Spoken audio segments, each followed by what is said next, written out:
Hey everyone, welcome back to the Board Game Spotlight. Today we're going to look at Gartenbau from Fisher Heaton Games. It's for 2 to 4 players, and it plays in about 45 to 60 minutes. So let's take it to the table, and I'm going to tell you about it.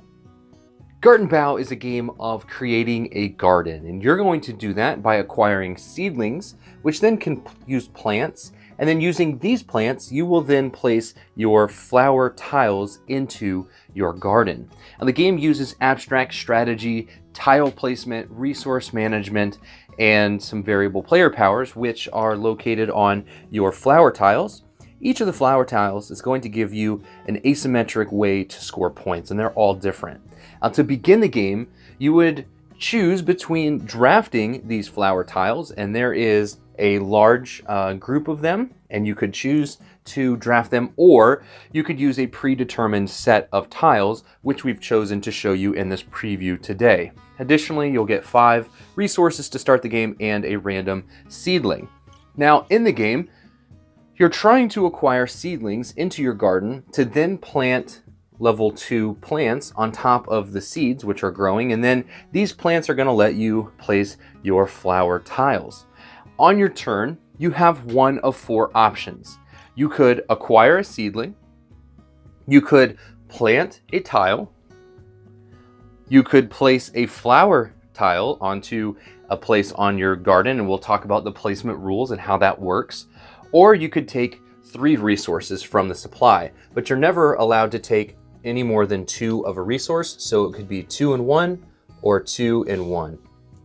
So if you wanted to take a seedling and add it into your pre-existing garden, you would take this one for free, but if you wanted to go further in, you would have to place a resource on whichever of the seedlings you wanted to take.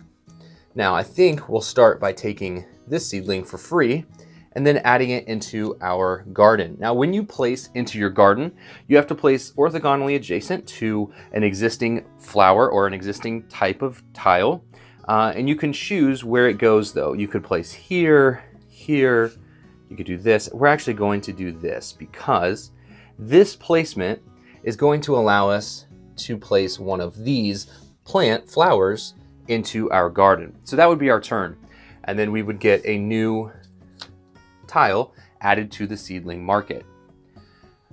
On another turn, we could then choose to purchase a plant tile. And what we have to do is first look at the requirement in our garden. Do we have 2 red? We do. We have 2 red right here. Then we need to pay the resource cost to place this tile. So we would then pay 2 sun, and we would place this tile over the 2 seedlings that match what the requirement is.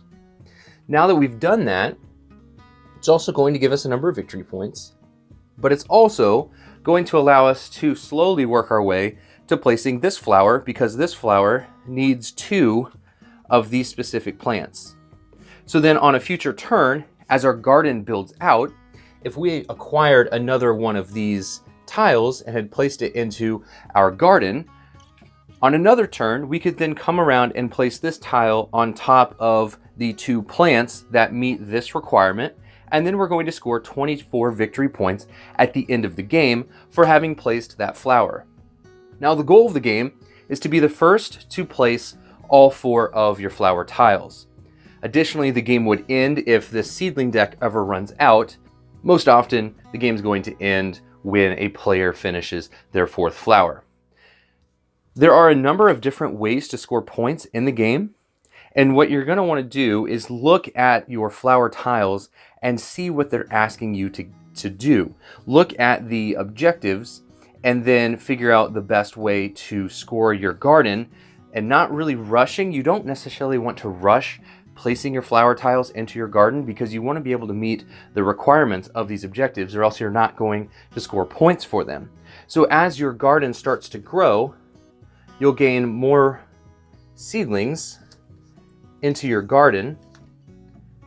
And so in this instance, these 2 flowers, or these 2 seedlings, would allow us to plant this flower. This plant tile could go here. And as your garden grows, you're going to see it expand. And there's some really interesting ways that these flower tiles are going to score points based on number of empty squares in your garden, or the number of edges in your garden, or the number of different seedlings or plant tiles in your garden, or just straight up victory points as noted there. Additionally, there are special tiles that players will have available to them to use throughout the game. Though the special tiles are not included in this prototype, there are 3 of them, and one of them is going to allow you to sacrifice the tile to acquire a seedling tile of your choice from the market during a seedling action. If you don't use it, it's worth 2 victory points. There's a special delivery tile. Once per game, you can clear the row of seedlings, put any number of them on the bottom of the deck, and then refresh it so you get a new market to take seedlings from. And there's a trowel. Once per game as your action, you can sacrifice that tile to move an uncovered seedling from a location in your garden to another, or switch the position of 2 uncovered seedlings. So the trowel is going to let you manipulate your garden so that if you need to move any of these seedlings around your garden, you could go ahead and do that. Gartenbau is a quick game. There's a lot of interesting tile placement with the flowers, and then using the market to then gain the different levels of the plants. And as you go down, they're worth more victory points, but they're also more resources to pay for them. So the market is going to inherently become a little tighter as the game progresses. You're going to need more resources, but you are going to score more victory points from those specific tiles. And then the tiles you either draft or are given from the predetermined set also add another layer of kind of thinkiness on how you want to solve the puzzle of building and growing your garden. If you want to know more about Gartenbau, if it looks like something that's interesting to you, take a look at the description below for a link to their Kickstarter campaign. This has been Derek with the Board Game Spotlight, and this has been your preview of Gartenbau.